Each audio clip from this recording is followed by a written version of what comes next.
Hey guys, excuse me. What's going on today? We're going to take a look at how to maintain an axis lock style or sliding bar lock, or I don't know. Everybody's got a different name for it. One of these kind of locks right here, where you pull the thing back and what have you. I'm just going to show you really quickly the easy way. And then we're actually going to take one of these knives kind of apart and look inside of it. I don't know if we'll do a full disassembly or not, because they're kind of a pain to take apart and kind of a pain to put back together. Even the easy way is not very easy. So, a little history on the axis lock or crossbar lock. It was first, well, it's kind of controversial, but Benchmade claims to be the first one to ever make one, although Cold Steel long time ago used them on their Recon ones. I have a friend who has one, and Benchmade turned around and sued Cold Steel, and Cold Steel at that time was not the huge big company that it is now. Well, now it's not even owned by the same guy, but didn't really have the gumption to fight with Benchmade over it. So they quit making them, and Benchmade had them until the patent ran out a couple of years ago. And now you got companies like Hogue, everybody, Kaiser, everybody's got a crossbar lock these days. So we're going to take one apart and do a little bit of maintenance. Let's do this one right here, because I think this one is the one out of all these knives that needs it the most. It has okay action, but not super great. So I think we can fix that up a little bit, hopefully. I do really, really love this knife though. Man, what a great little knife. Super expensive for the price, but it's very cool. All right, so it looks to me like we're going to need a number 6 Torx driver.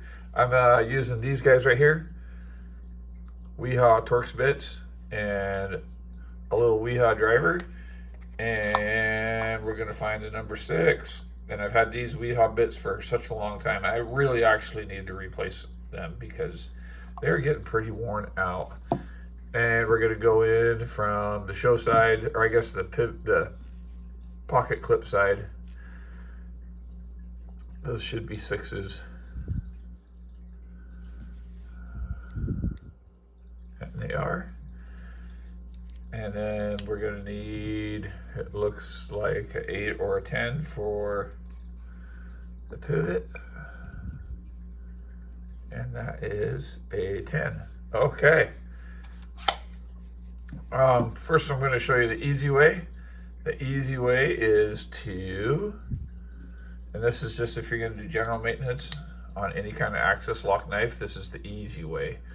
Some new ones you can actually take these apart, they unscrew, and the whole knife comes apart, and that would be a lot easier, but Benchmades don't do that unless you use pliers, and then you tear them all up, and that's no fun. So we're going to loosen this guy all the way out. And Benchmade tolerances are super, super tight.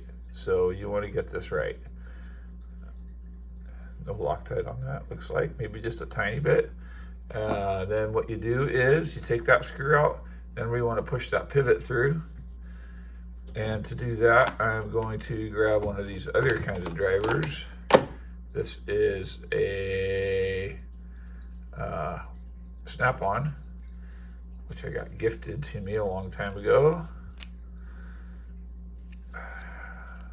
Let's take the pressure off of that.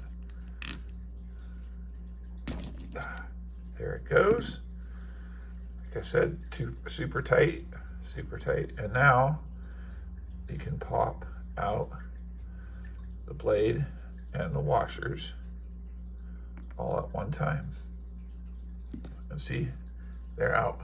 And so what we want to do now is we're going to polish these washers up. And one of the things I'm really happy that Benchmade did is they polished, although not a great polish on it, they didn't put their blade coating on the pivot, and that's really nice, and that's fairly smooth.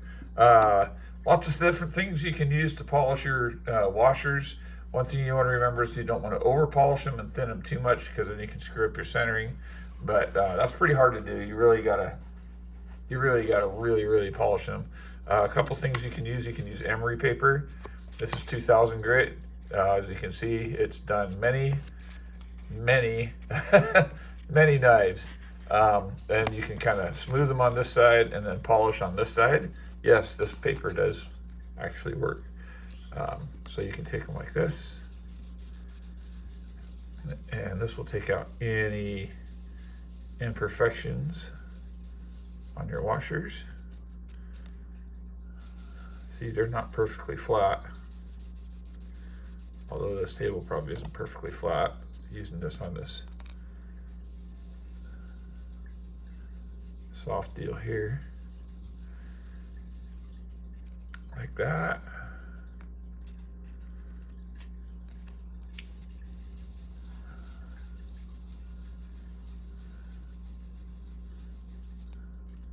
And like that.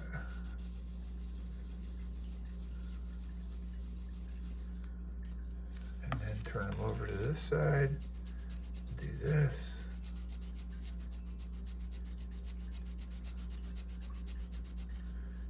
And do this. And it looks to me like these washers are a little bit cupped. They're probably stamped out of a sheet of phosphor bronze. It's funny because phosphor bronze also makes really, really nice guitar strings. All right. And now they're a little bit better, a little shinier. As you can see, they're not perfectly flat, but how they shiny on the outside. And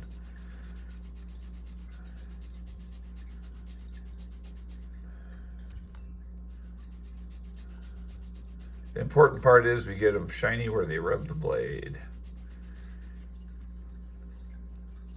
We could take all the time to flatten them, but, and then there's another thing that you can use. If you don't want to use emery paper, you can raid your wife's closet or girlfriend's and find her fingernail buffing block.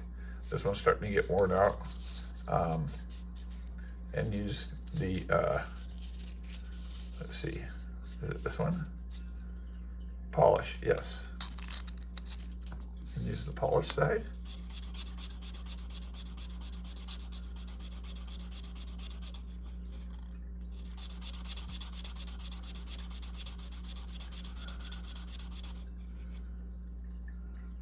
I actually ordered this off of Amazon. It works good. It works really good. I also use it on my guitar frets. Works really good for that too. Although I just ordered me some what's called fret erasers, which are actually made for guitars, frets. If you guys are ever interested, I could gladly do a video of my guitars and show you what I got. I've got kind of a collection, I guess. We're gonna take those screws and put them over here. Now, what you wanna do is, if I was gonna reassemble it right away, I'd put the washers on here, I'd fish them back in there so they line up, pull this back, and then push the pivot back through. But we're gonna continue on, and that's if you're just doing general maintenance, but I just wanna kind of show you the inside of the knife real quick. So we're gonna go ahead and continue with the disassembly and pull this handle apart real quick. Probably gonna have to take this lanyard off. If we can, oh yeah. Comes right off, easy. Really cool, I like this little lanyard. I mean, I'm not really much of a lanyard guy, but on this knife, it actually is a good idea. Kind of gives you a little extra grip with your pinky. The reason we gotta take that off is because we wanna get to these screws here to pull it apart. Now we need our T6 driver, which is right here.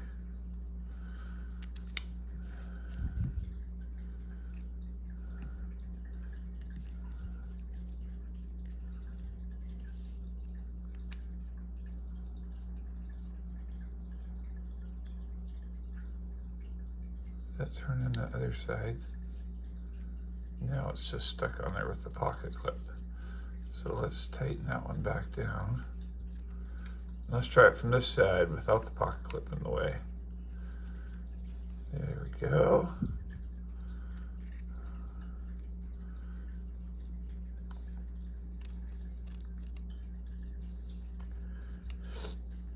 And this one has aluminum handle scales. And this one, if you don't know what it's called, this is called the immunity. Full immunity. There's also a partial immunity, which I can't believe there would be a smaller knife than this, but evidently there is. And we're going to pull this scale off. And there you go. And now you can kind of see what's inside there. These are called omega strings because the shape is like an omega. I'll zoom in a little bit. And those wrap up and around this crossbar and put pressure on it. And so when the blade is open, that crossbar goes into that notch right there. Oops, that notch right there on the blade, and makes it lock open. And then when it closes, it goes into this notch right here and locks it closed. So you can take a good look at that. I'm gonna do a little of that. Huh. Weird. There we go. That's better. Probably because I don't have the best lighting. So, this one's definitely different. It's got a little bit of crud and stuff in there. I'm not going to pull both sides off, but I'm going to spray some of this in there. And get in there. Wipe out some of that crud.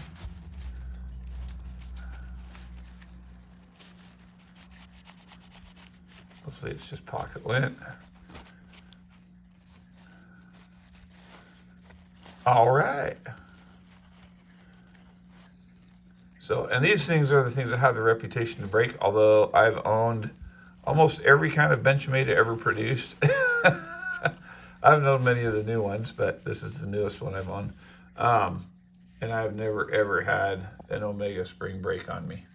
So, who knows? I don't know where they come up with that stuff, but it's never happened to me. So, all right, let's put a little bit of liquid bearings.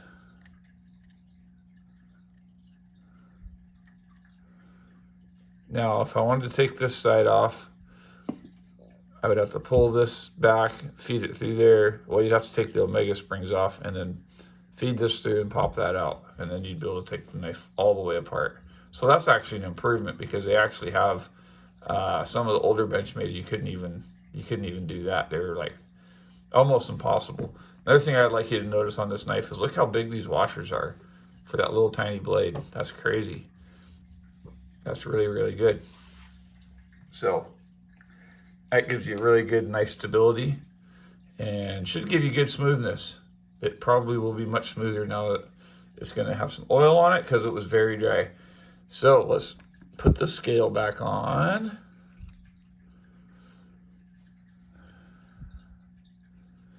Should I Loctite these? It looks like they already got some left still on them. I'm gonna not Loctite them.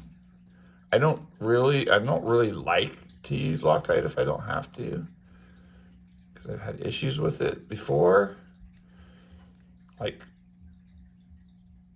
over Loctiting.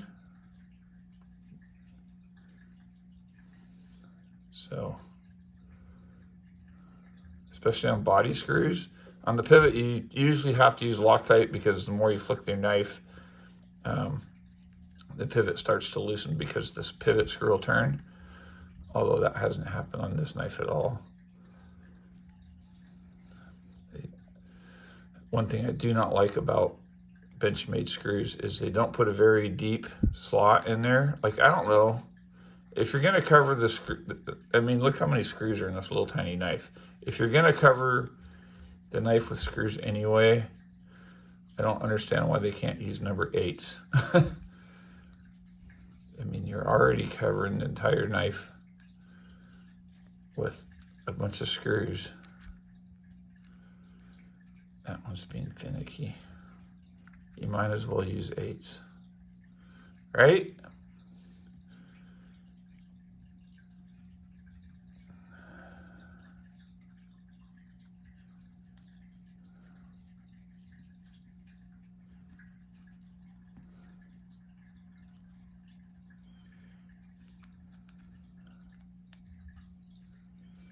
And the reason I did that was because that third hole wasn't quite lining up right there. So I had to loosen these back up a little bit. Okay, now is the tricky, fiddly, hard part. So are you guys ready for this? This is part of the reason that I don't have a ton of crossbar locks, because this is the part where it gets fiddly. So I hope you have patience, because sometimes this can take a minute. You got to take this washer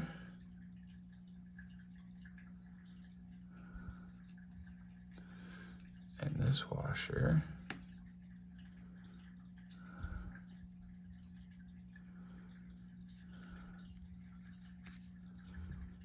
You oil them first. I'm sorry, am I speaking too low? You oil them first. And then you put a little oil on the outside. And then you gotta slide them in there. I'm guessing that if I loosen this, they'll slide in there a little bit easier. I don't know, but this is the fiddly part. And I use this to kind of try to line everything up.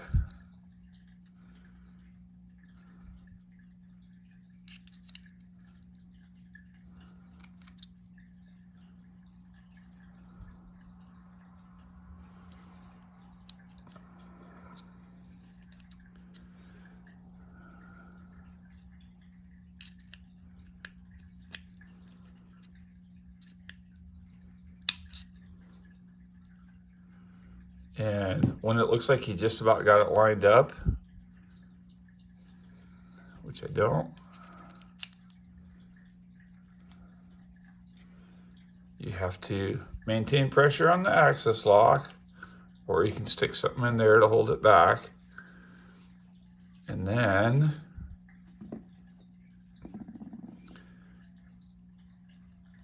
from the opposite of the clip side, which is where I had it, you have to try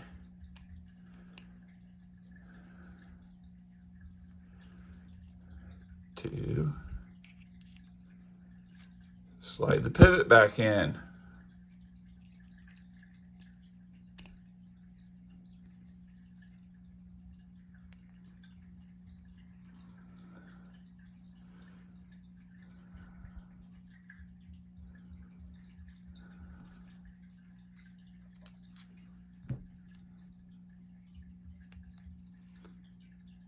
And that's where it gets fiddly, because the washers will get in your way every stinking time.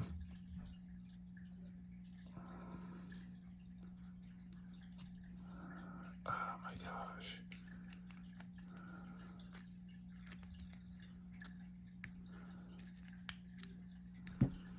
Every time.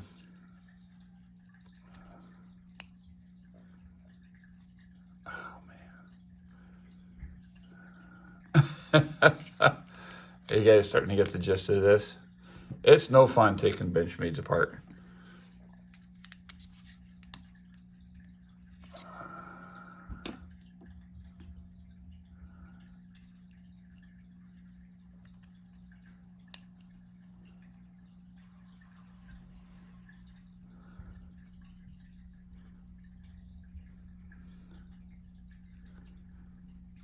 It's still snagging up somewhere.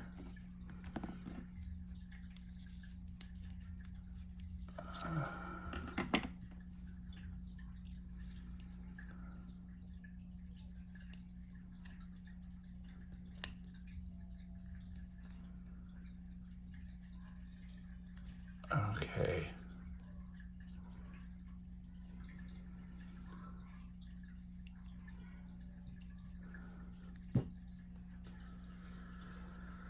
All right, sorry, I'm just trying to focus here.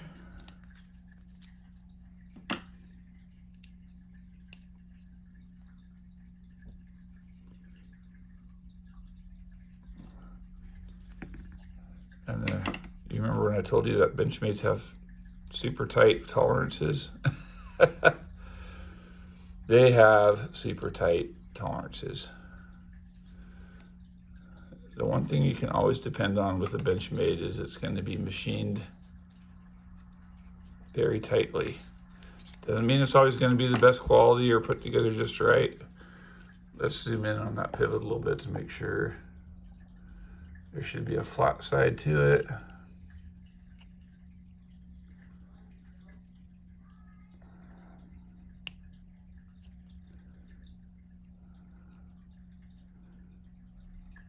I heard it click into something.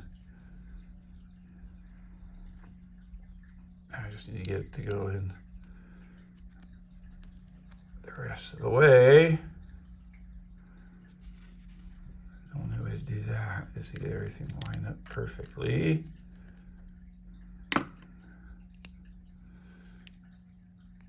Oh my goodness. Can he do it? Am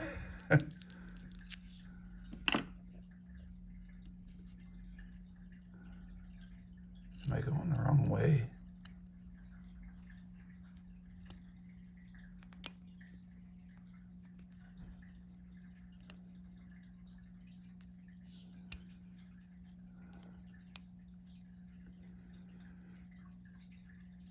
Maybe that's what the issue was.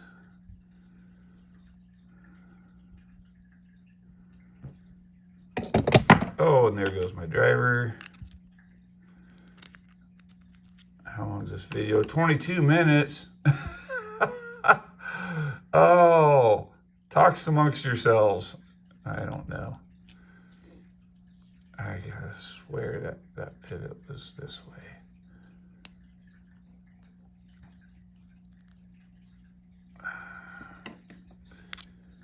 All right, where's my driver? Oopsie.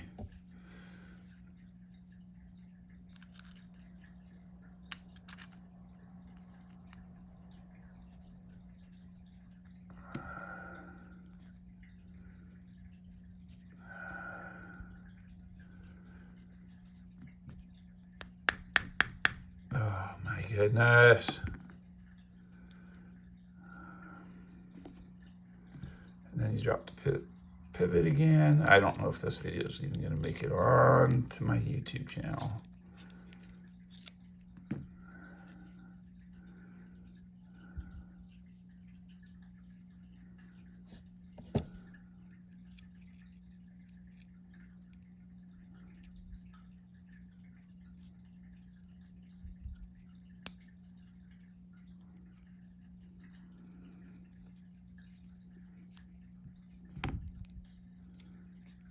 Okay, we're going to a plan B. We're gonna try to get the pivot started first.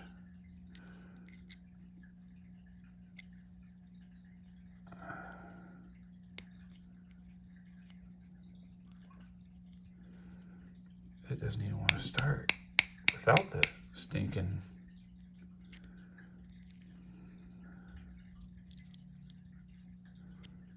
blade in the way. All right, we got it started.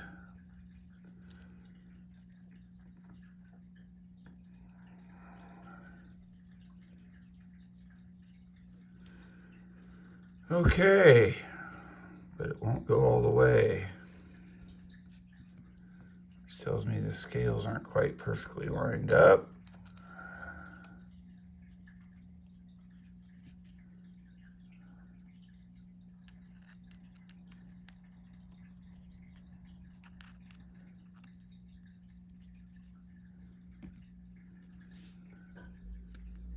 There we go. Okay, so now the trick is to push the pivot back out without pushing it all the way out, like that. Hopefully some of the oil that we got on here is going to stay on here.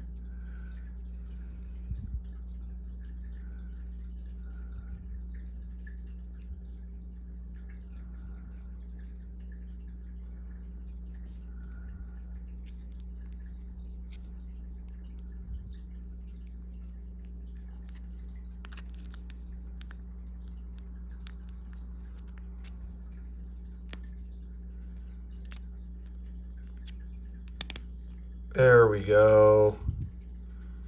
We got it. I don't know if we got it the right way, but we got it.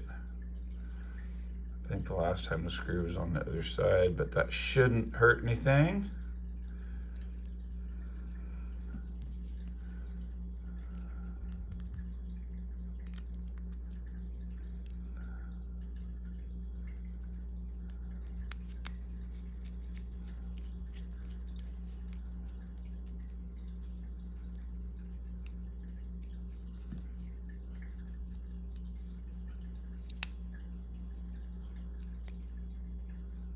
And that does not feel very good.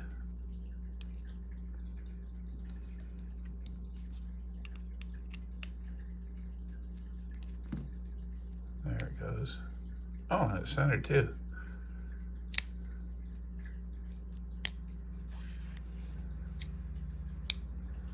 I don't even know if I got that last bit in focus in the camera. All right, it's gonna take some fiddling, I think. It definitely closes easier. It's still centered. Flick's definitely easier. Oh yeah. It's working much better. Let's see if we can tighten it just a fuzz.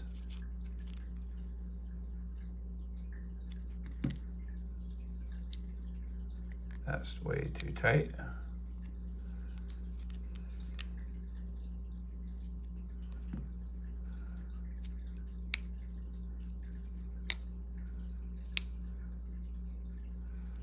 No blade play. No blade play. There we go. The blade's so small and light, it doesn't really free fall. But there it is. Probably one of the worst videos I've ever done. I'm gonna check it out. Maybe you'll see it, maybe you won't. If you do see it, I hope you guys have had a great weekend. Toad Sticker out.